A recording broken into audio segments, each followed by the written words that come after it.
In a previous video I showed you how to set up an AVR Dragon, how to solder on a ZIF socket and how to wire it in order to program an 80 mega IC in the ZIF socket, or how to wire directly to an 80 mega on a breadboard and program it.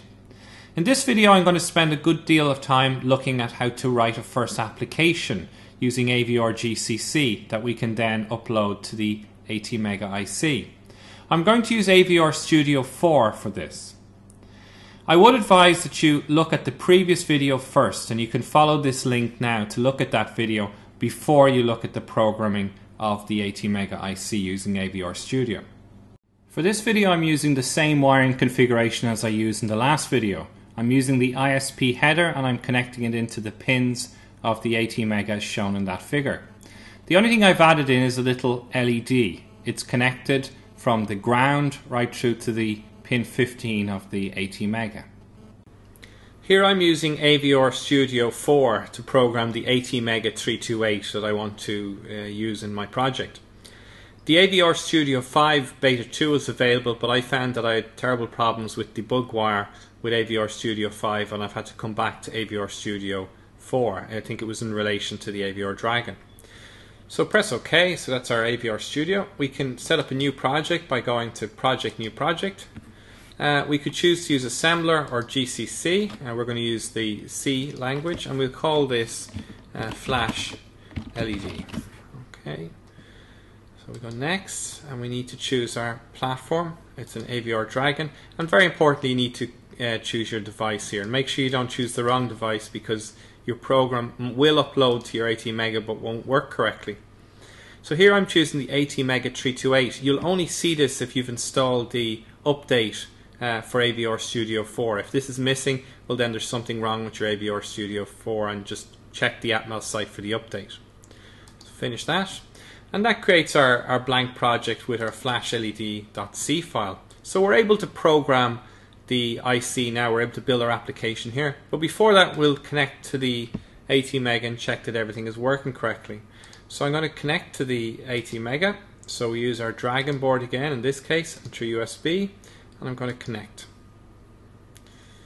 Okay, so here you can see that I'm in ISP mode, and your settings, this is very important. If you don't do this, you mightn't get your application to work. By default, the IC is set to use the internal oscillator at 1 megahertz. So you must set this frequency to be 1/4 of the target or less. So anything less than that is fine. So I'll try 250 kilohertz, and I'm getting that's okay. So I can close that. Attainable is 250 megahertz, and if it connects correctly through ISP mode, well then when you read the signature you should get a signature, and that should match whatever device you're using. So in this case this is the signature of an 80 mega 328. So everything is fine. We can program by uploading the hex file up to the IC. We can set the fuse bits, which allow us to do things like setting the internal clock frequency or whether we want to use an external oscillator. We can set the lock bits, and there's some other settings as well that we can see. If you're having problems, just make sure your target voltage is coming in at 5 volts or thereabouts, and that'll indicate if it's working at all. So that's our environment up and working. So I'm just going to write a very basic application and upload it to the IC. So here we can create our main function, int main. Void, we're not going to pass anything to it, and we can just return 0 at the end. Okay. The next thing we want to do is to include the AVR header, and we're going to use port B, and port B allows us to set up input-output pins for 8 of the digital pins that are available to us. So here we've got our AVR IO.h. The next thing we might want to do is decide that these pins are output pins, and similar to the way that you've done that with the Arduino. Now we're going to do the very lazy way here first. So DDR-B, which is the data direction of the B port, is equal to 0 by FF, and in effect this just sets all of the B pins to be output pins. Now we're going to create a loop, and it's going to go on forever. So while 1, So that just says while true, so that never finishes, so the return 0 at the end is kind of pointless. We could say something like this. We could say, well, let's set all of the pins to be high. We can say port B equals 0 by FF. That sets all of the pins to be high. And then we could include a delay by including the delay. There's a utility header file, hash include util /delay.h. So this is a delay header file that gives us the a basic function, which is to delay by a number of milliseconds, and we'll talk about this. It's a little bit more detailed than that. Then we could then say, well, let's set the pins low. So we could then say 0 by 0, 0, and then we could delay while the pins are low, delay milliseconds, 1000 again. So now we've got our basic application. So now we can compile our application and see that it works. So we can go build, and that's worked correctly. So its build succeeded with 0 warnings. So we can go to our tools again if we wish. This is one way that we can program our AVR. We can connect it to the same tool again, and this time we can browse to the where am I? So my documents, and I called it flash LED default. And here we've got our flash led.hex file. We can open this, and then we could erase the device before we start just to see, yeah, everything's working correctly. So now we can program the device with our application, and you'll see that if you've got your device running, you can see that now that the LED is flashing on for 1 second, off for 1 second, so it worked correctly. Now that's one way that we can upload an application to the ATmega IC. Another way is if we go into a more powerful mechanism, a debug mechanism, where we can actually see what's happening on each of these pins and see exactly what's going on. So we can build again, and we can, in this time I'm going to build, and well, we could build and run.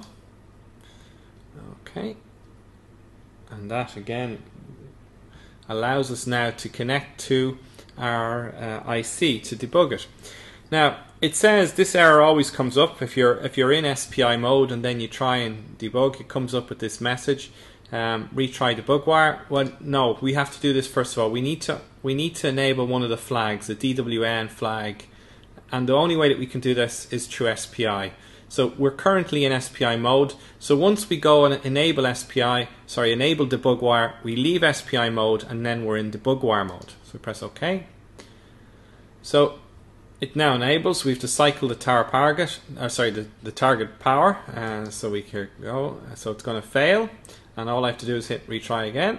The debugger also gives us a facility to step through each line of code and see exactly what's happening in the I/O view, in the registers, and even if you've got an AVR Dragon board or some similar board connected, you can actually see the effects directly on the hardware as well.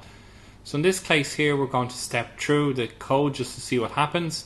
I'm just going to get rid of the delays out of the code because it causes problems in stepping through, just for the demo here.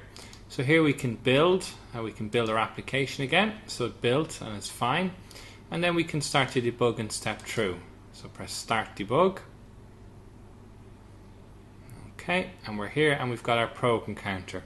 So here you can see our DDR. Our data direction registers are all set as input pins, and you can see that we can step through. So watch this region of the screen, and I'll also tell you what's happening on the board as well. So we can step over and we can step here, and we can see that now when we're going to execute this DDRB equals 0 by FF, we're going to set this bit to be high for all of DDRB. So if you see the second row here, you can see now it's set to be high for all of these values. So the value now that's within DDRB is 0 by FF. So we've entered into the while loop, and now you can see that this has the effect of turning on the LED, and this has the effect of turning off the LED, or in fact all of the LEDs. So we can step over this, and we can see that now to turn on the LED, we can press that, and you can see that now that port B has turned all of the output pins high, and indeed that includes the one that we've connected the LED to. So on the board now the LED is on. If I press step over again, we've now turned the LED on the board off, and you can see that all of the output pins are now low. And as we step through this, you can see the probe counter is at 48, We can step over, it goes to 4C, back to 48, 4C, and the LED is going on and off as I'm pressing the button here. Now this code is quite rough. The problem with it is that when we want to set the data direction or turn the pin on or off, we're turning on all of the pins of port B. So we're saying 0 by FF. Now really what we want to achieve is we want to say, well, let's turn on the pins, and if you can imagine, these are 8 ports.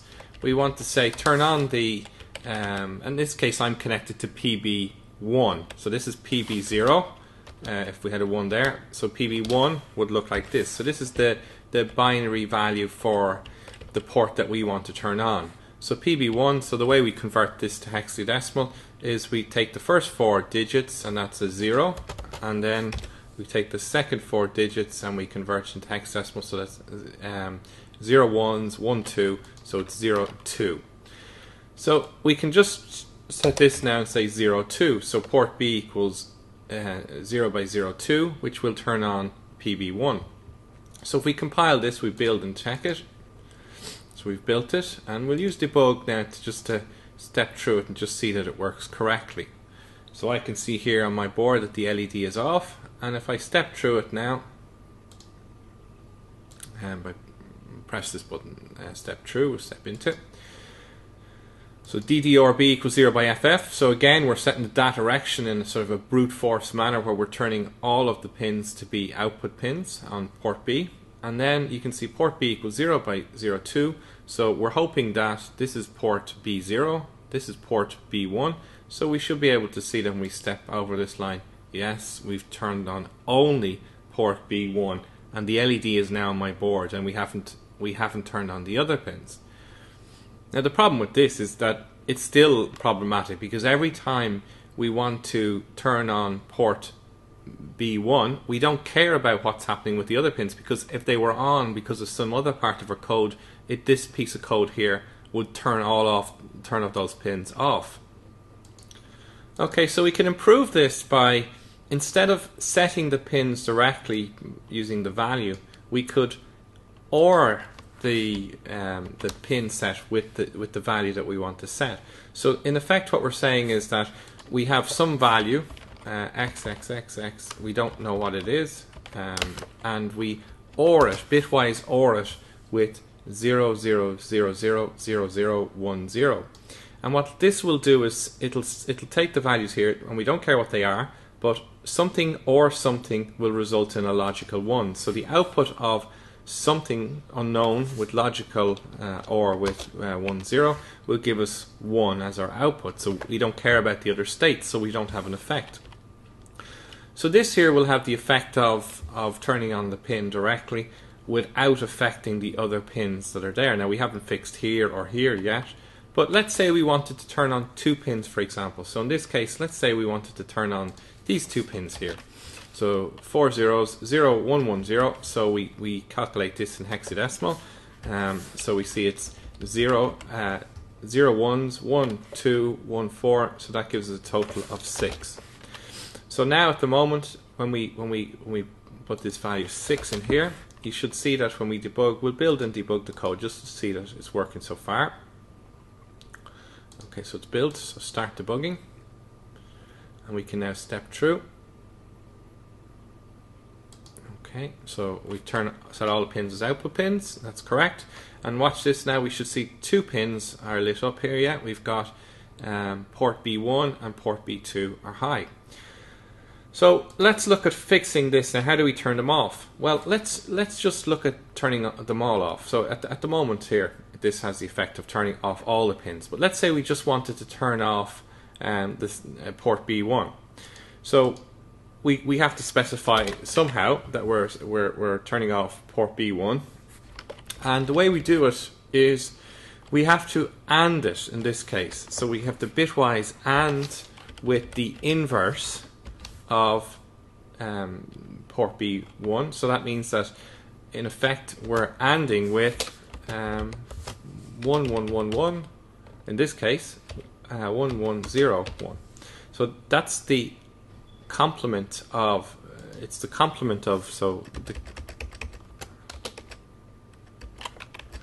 complement it gives us this. So we invert every single bit, and then when we AND that with whatever our value is, 6, 7, we'll get, we don't care about the first because 1 and something is the something. So the output we get is something like that. Oops, just before I compile I have to change this. That's that should of course be 0, 2 to turn off the second pin. So we go build, okay, and build, debug, start debugging. Okay, so we can step through. So we step on, you see we're output pins, port B1, so we're turning on pins, pins PB1 and PB2, and then we step into the next line and we're only turning off PB2 in this case. So you can see, in this case it left, PB1, it left PB2 the same, that was fine, but PB1 changed. So you can see here that a very interesting part of this debug environment too is that we can actually interact and change the input-output directly. So when I click here and turn on, this has the effect of turning on the LED on my breadboard, and turning off the LED, turning on the LED on my breadboard, and so on. So it allows us to interfere with the state directly. So the problem with our code is that it's quite verbose. We can write our code like this, but it's a little bit difficult to manage over time. So one thing we might do is to create a function to improve the syntax so that it's just easier for us to remember how to turn on and off certain pins. So the way we do that is we can do it up here, we can prototype it up here, is we can create a function and let's call it set pin high. Okay. Now the values we need to pass to this function are the port and the pin that we want to work on. Now you would think that we could just do it like this, int port, comma int pin, and we would write our code. So let's just leave it like that. Now this is wrong, but let's leave it like that for the minute. So the code that we would have will be something like this, where we pass it up here. Port B or equals that. So we want to replace this with the port value that we're passing, and we want to replace this with the pin.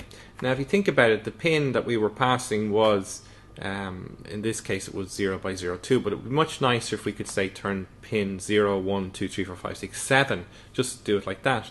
So the way we can do that is by shifting left. So we could say, for example, well, let's say this is equal to 1 shifted left by the pin number. So if we want the very first pin, pin 0 to light, we shift it left by 0 times, so that gives it a value of 1. If we want the next pin, shift it left by 1, which gives us a value of 2, shift it left by 2, which gives a value of 4, and so on. You can see that this would choose the correct pin. Now that's correct, and that would work well. So the way we would write this is we could call this function like this. We would say something like this. We would say set, this is the hope, pin high, and then we pass in port B and the pin that we want to turn on. So let's say it's pin 1. So that's what we would like to do. The problem with this though is that, well, it's not correct. First of all, we need to pass a pointer to this port. Otherwise, we need to pass the address to and receive it as a pointer. Otherwise, we're just working on a copy of the value. So let's say this is a value of 0 or 1 or 2. When we start modifying it, we're modifying a copy of the value, not the value itself, not the port itself. So the first thing we definitely need to do is to create a pointer here, and we need to pass the address of port B to this function. Now that causes one other problem here, is that if we were to work on this, we're working on the address, so we need to change this to say value of port, the port that we want to modify with the pins. There's one other slight problem, is that, well, we kind of have to be correct, we have to change this to volatile. The problem with compilers is they optimize, and when they see a raw int, they optimize and decide that, well, it's not a problem, it's a good thing. They optimize and decide that, well, if the int isn't changing very often, they can place it in a certain way in memory so that it optimizes it. The problem is that it doesn't understand that volatile, it doesn't understand that the port has a specific function, and the word volatile in effect says don't optimize it, so therefore it will always behave as the port. So that's our function, and it should work. So let's just check it. So debug, build, no warnings, and then we can debug, start debug. So let's have a look at this. Okay, so we can we'll step into it. So we can see everything's working so far. We are stepping into our function. So we've passed port B and pin 1. So we see on the next line, we should, yes, it's worked perfectly. So when we pass 1, it lights up port B1 and the LED is on my board. So we can continue on. So we also want to build an equivalent function for our set pin low. So we can stop debugging, and we'll write the code now for this. So set pin low. So it's going to be exactly the same, except for we're ending with the inverted bit. So we call this set pin low. We keep consistent. We pass the port and the pin, and then we use the code that we had before, and this with the inverted value of the pin. So now we have a new function here. I'll just delete that line. We can now say set pin low, port B, and it's pin 1 that we want to set low. So let's just debug this.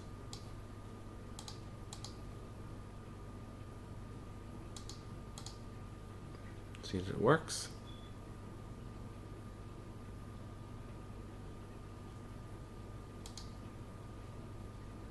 Okay, so we're working. Okay, that's worked. And we're going into the function, turn on that pin. Yeah, that's worked perfectly. We go on and we go into the set pin low function, and we turn off that pin. Perfect.